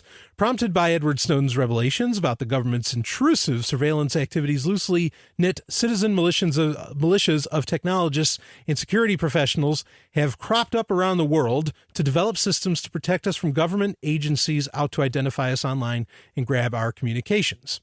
John Brooks is now among them. Brooks, who is just 22 and a self-taught coder who dropped out of school at 13. Oh, man. How many of us wish we dropped out of school as soon as possible? You know what I mean? Total credit, to this guy, to John Brooks here. So he's 22. He is he's not in middle school, but up to a middle school education, you realize, okay, he probably realizes this is bullshit, ran away, and now look what he's doing. Okay. 4 years ago, he began work on a program. So this was about 18 years old. He started working on this. He began work on a program for encrypted instant messaging that uses Tor hidden services for the protected transmission of communications. The program, which he dubbed Ricochet, began as a hobby, but by the time he finished, he had a full-fledged desktop client that was easy to use, offered anonymity and encryption, and even resolved the issue of metadata. That's the to and from headers and IP addresses spy agencies used to identify and track communications, long before the public was aware that the NSA was routinely collecting metadata in bulk for its spy programs. So even at 13, this guy, I don't want to call him a kid now, but this guy really, was aware that this is something that's needed. And he says that he's always been pretty conscious of civil liberties. And boy, when you're in a prison system like the public school system, fortunately he got out very early, I imagine you become pretty aware of the need for privacy, right? The only problem Brooks had with the program was that few people were interested in using it. Although he'd made Ricochet's code open source, Brooks never had it formally audited for security and did nothing to promote it, so few people even knew about it. Then the Snowden leaks happened and metadata made headlines. Brooks realized he already had a solution that resolved a problem everyone else was suddenly scrambling to fix. Though ordinary encrypted email and instant messaging protect the contents of communications, metadata allows authorities to map relationships between communicants and subpoena service providers for subscriber information that can help unmask whistleblowers, journalists, sources, and others. It's not these kinds of people whose privacy is harmed by metadata, however. Or it's not just these kinds of people. In 2012, it was telltale email metadata that helped unmask former CIA Director and War Commander General David Petraeus and unravel his affair with Paula Broadwell. With metadata suddenly in the spotlight, Brooks decided earlier this year to dust off his Ricochet program and tweak it to make it more elegant. He knew he'd still have a problem, however, getting anyone to adopt it. He wasn't a known name in the security world, and there was no reason anyone should trust him. Enter Invisible.im, a group formed by Australian security journalist Patrick Gray. Last July, Gray announced that he was working with H.D. Moore, developer of the Metasploit framework tool used by security researchers to penetrate test systems, with another respected security professional who goes by his hacker handle, the Grook, to craft a secure open-source encrypted chat program cobbled together from parts of existing anonymity messaging systems such as Prosody, Pigeon, and Tor.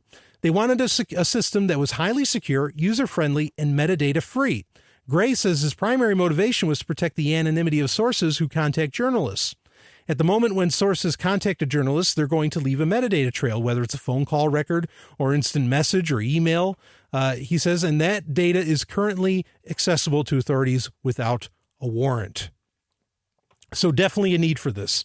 And I'm gonna skip ahead here to talk about why Ricochet might be better than the competition. Although a number of encrypted communication solutions already exist for email and chats, many are not entirely secure or are difficult to use. Think PGP or S-MIME. Ricochet's absence of metadata and its ease of use means it has a good chance of going mainstream in a way others have not.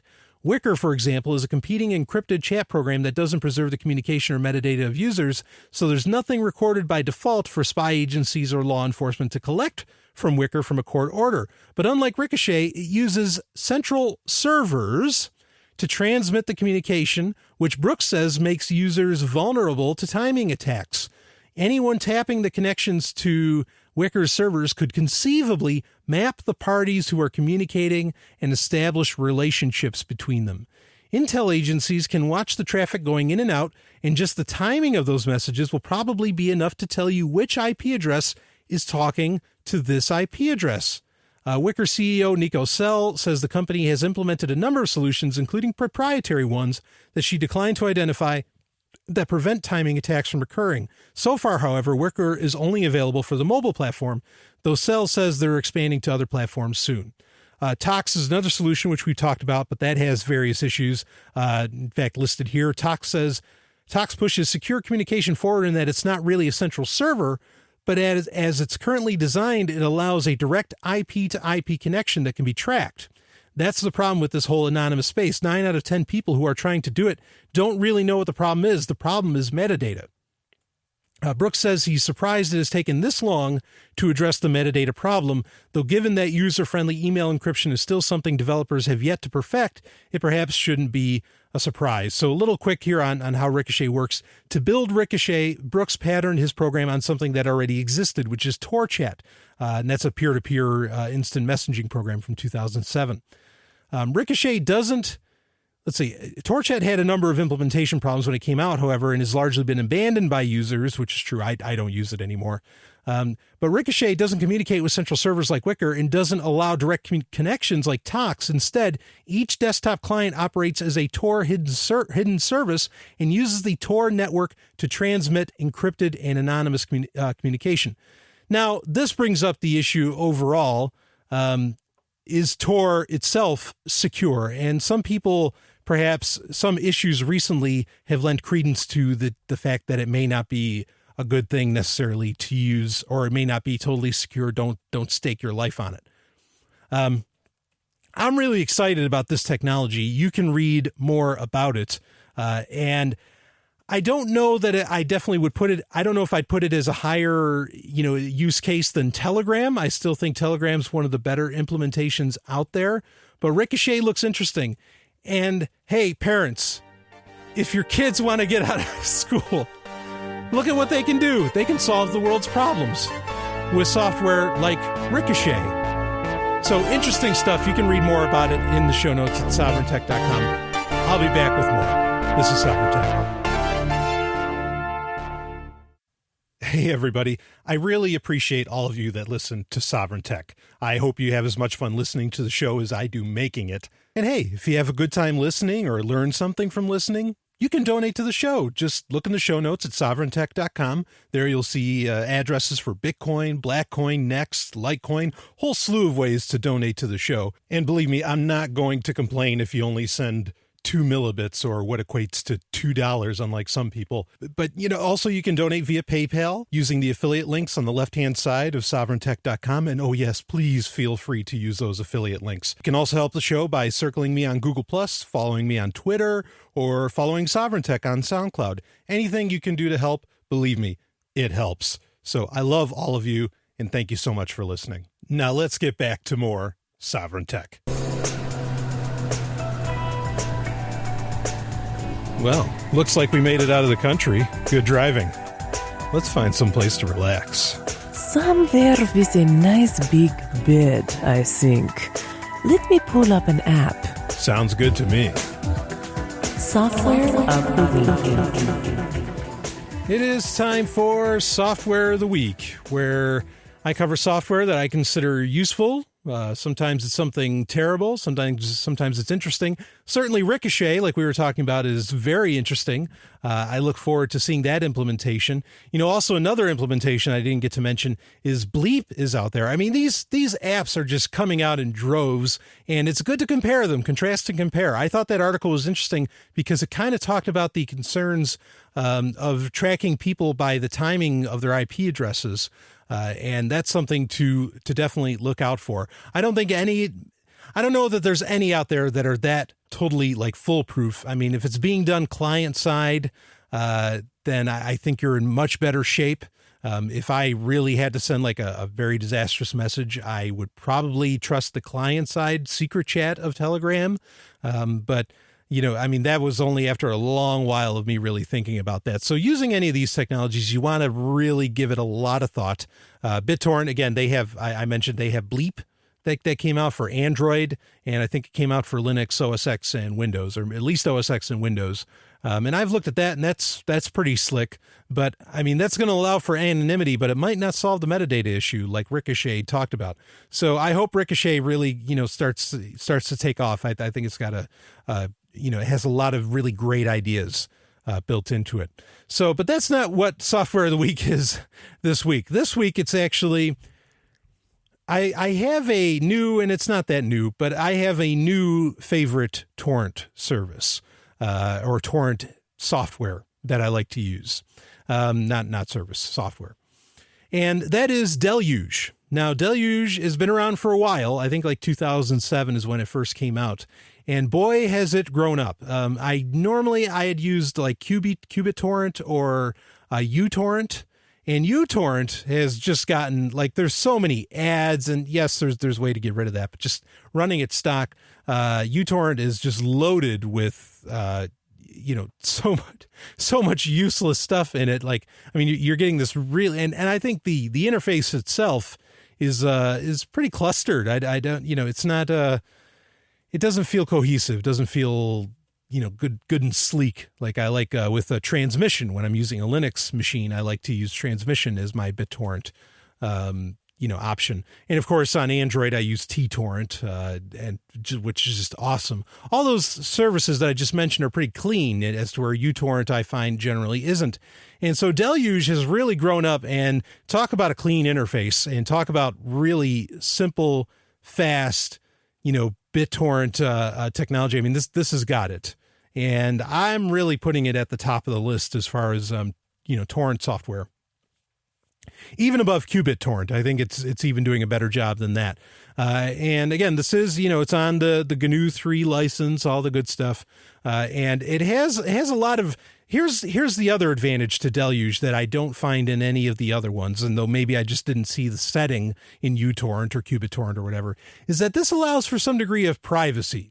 Now, not that I need this. I have no problem with people seeing whatever the hell I'm downloading, if you're looking at my screen or whichever. But if you're a younger person, or say, you want to hide, perhaps maybe you're downloading porn or something at work, or whatever you're doing, wherever you're doing it. No judgment. Yeah, seriously, I don't care if you do it.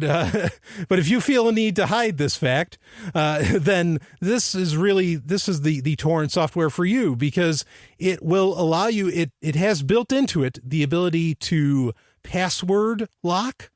First you can minimize it to tray, which I think is really important. And it has really good tray signals, because one of the worst things I remember when I was married, and say I was downloading something that I didn't want anybody to see. Like the balloon, the little balloon that would say, Asian ass porn or breast enlargement comics, who knows what. I'm half kidding. But which half? And, would pop up, and then my ex would be like, oh, what the hell is that? Blah, blah, blah. And, anyway, what it'll do is it'll actually, when it's minimized in the tray, it will just blink when something's done or when it needs your attention. It will not bring up a pop-up window. Now, you could always have turned off the pop-up windows, but then you wouldn't necessarily know when, your torrents need your attention in other software. So that's really slick. But then you can password protect, so that when anyone clicks on that thing, you can go into the settings, you can set a password for someone to even be able to see it.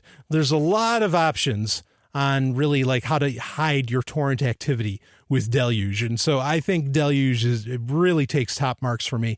And again, it's really sleek. I mean, it's not as basic as like Transmission, and I say that in a good way, but it's got all the features that matter. It does have the ability, which is one of uTorrent's big ones, is can you just choose certain files within a torrent to download? It does have that. And so that also gives it top marks for me as well. So if you're looking for a really great, cross-platform, not Android or iOS, of course, but cross-platform torrent client, go check out Deluge. Link is in the show notes at sovereigntech.com. And I'll be back with more. What does freedom mean?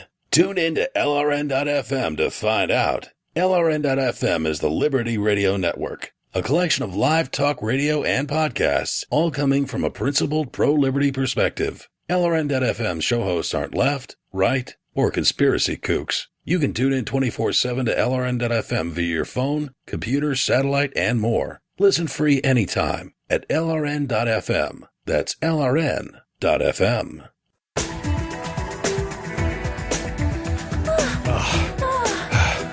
Oh, Natalia. Oh, it feels so good. I'm so close. I know what you need.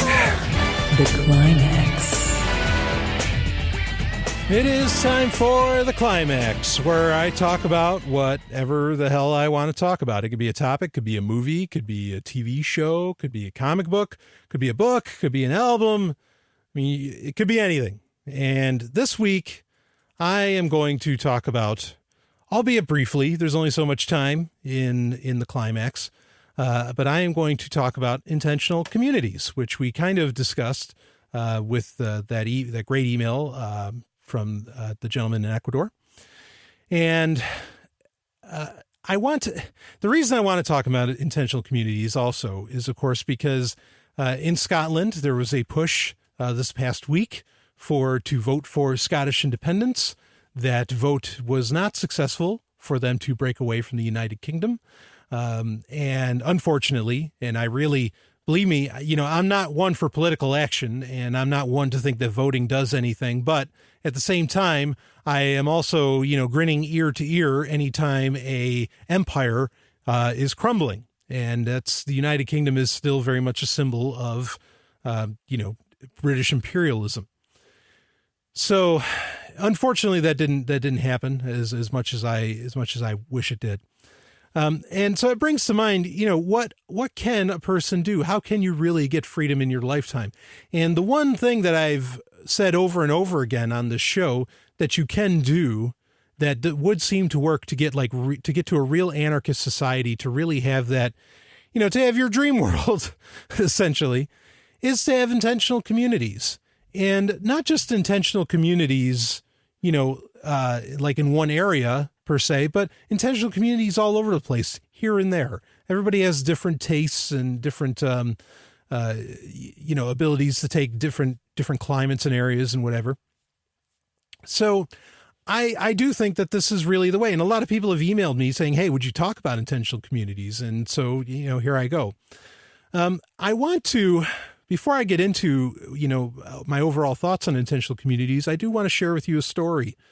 And it was one that actually always kind of spoke to me when I was Christian. And this story is about a group of people known as the Waldenses, or the Waldensians. And the Waldenses, now, there's not a whole lot known about them. That what is known comes from, pretty disparate sources here and there. I mean, they certainly existed, no doubt. But they were a Christian group. And I want to say this real quick. I don't believe in using religious tactics to make converts to people of other ideas. I know there's some people that are okay with that. I am not okay with that at all. But what I'm about to describe to you with the Waldensians is not necessarily a Christian thing. It is something that I think, you'll find a lot of people could do. It's just a good idea. So the Waldensians, or the Waldenses, they were a Christian group. They believed in voluntary poverty. Some people say, again, this is where conjecture comes in and where, historical accounts get fuzzy. Some people say that they were an outcropping of of primitive Christianity, of the original Christianity from the 1st century CE, that didn't have a part in what some would say is the Roman apostasy or the Catholic, heresy. And I'm not saying Catholicism's heretical.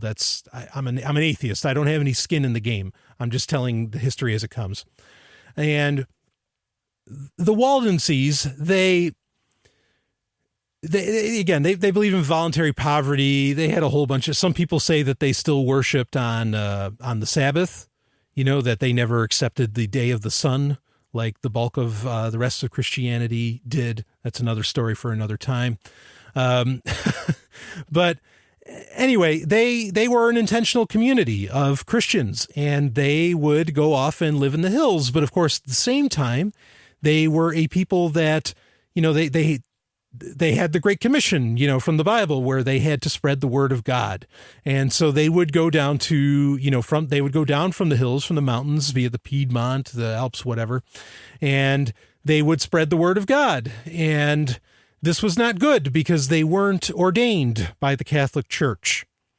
So that was not allowed. Now, originally, they weren't banned from their existence. It's like, okay, well, you don't believe the same as the Catholic Church, that's fine. And the Catholic Church was generally accepting of it, but that ended up changing later on. But these people would, they would just live by their own rules, and they'd do it over there, and society would be down here, and they just do it over there. Now, of course, the fact that it's, we're talking the Middle Ages here, this is at least the 12th century, if not significantly older. Again, that's arguable, that they were doing this. So the ability to be self-sufficient up in the mountains was certainly a whole hell of a lot easier than it would be today with all the modern creature comforts that we have. And I'm not against those comforts either. I like them. So the Waldensians, they, eventually they became a thorn in the side, just like anyone else does when you are preaching against the power structure of the day, the control structure of the day, and that being the church. And eventually the church pretty much said, along with a mixture of politicians who, the Waldensians were also a threat to that, to the existence of the politicians, because they were saying that, don't pay attention to those guys. You want to be worshiping God over here. They got attacked, and in fact, they didn't just get attacked; they got completely massacred. Unfortunately, it has a very sad story, and it was worse than massacre. We're talking thousands of people in various, cells of Waldensianism or whatever. Children were raped. There's historical accounts of that. Women being carried around on pikes. Yes, those pikes were ran through the women. Just terrible atrocities that you can imagine.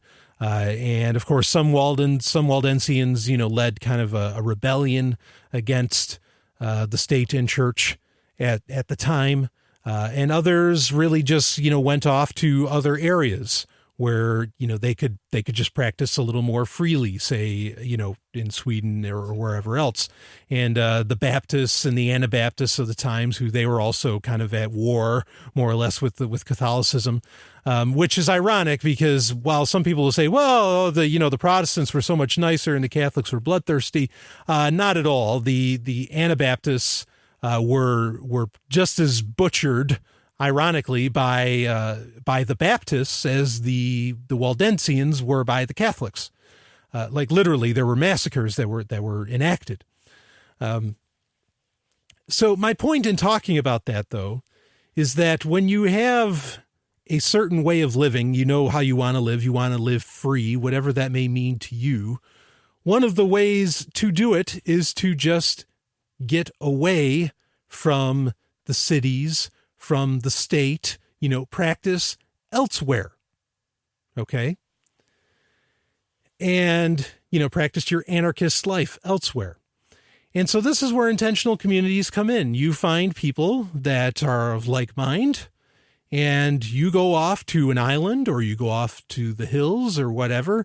And technologies today certainly allow you to still continue to, do all kinds of things. I imagine you can still get Amazon packages in some areas, or you can figure out whatever you want to figure out. You can figure it out. There's, technology has really enabled a lot of this geographical freedom that we have.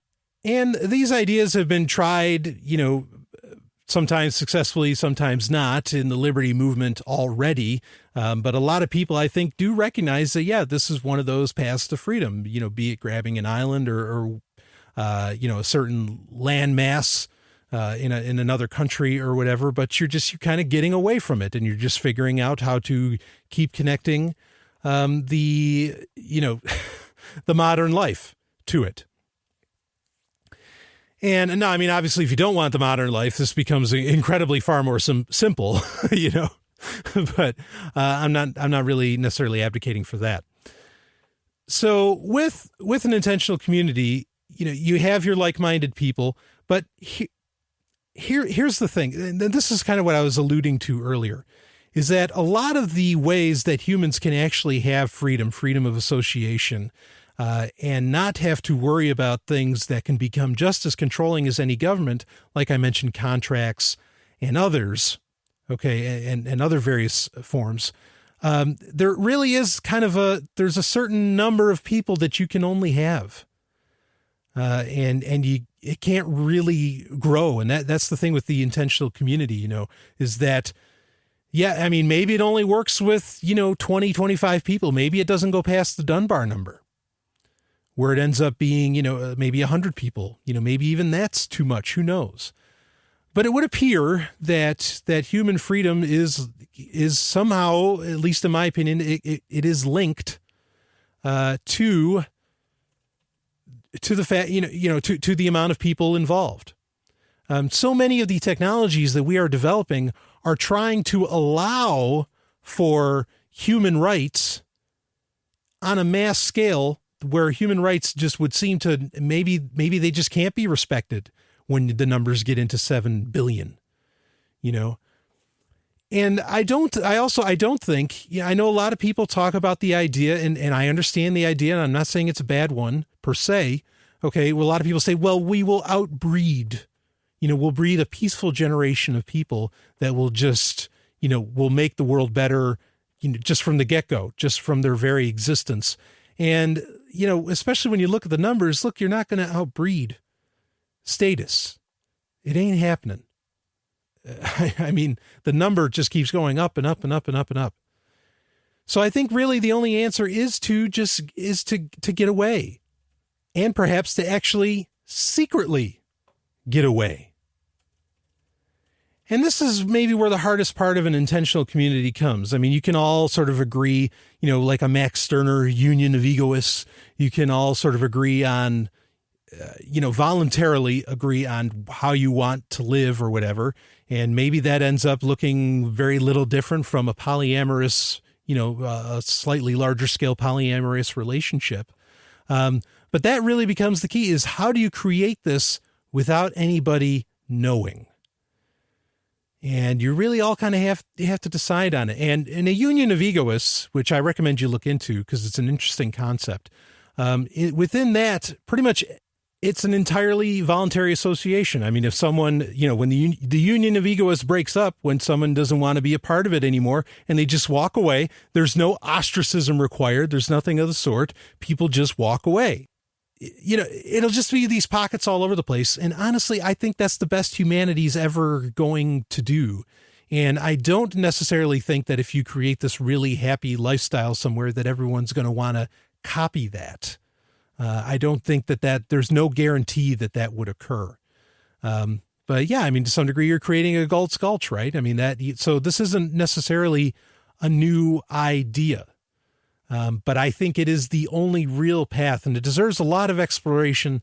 And I think it's going to be exploration that I'm going to have to do a part 2 on, because this deserves a lot of discussion. I mean, it seemed to, other than encroachments upon them, which didn't happen for, after hundreds of years, it seemed to work for the Waldensians.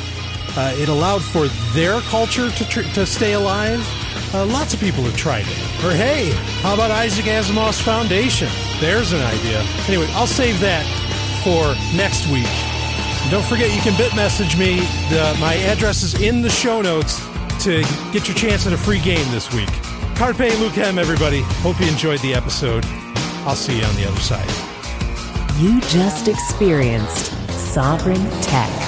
Go to sovryntech.com, that's SOVRYN tech.com, and connect with us there.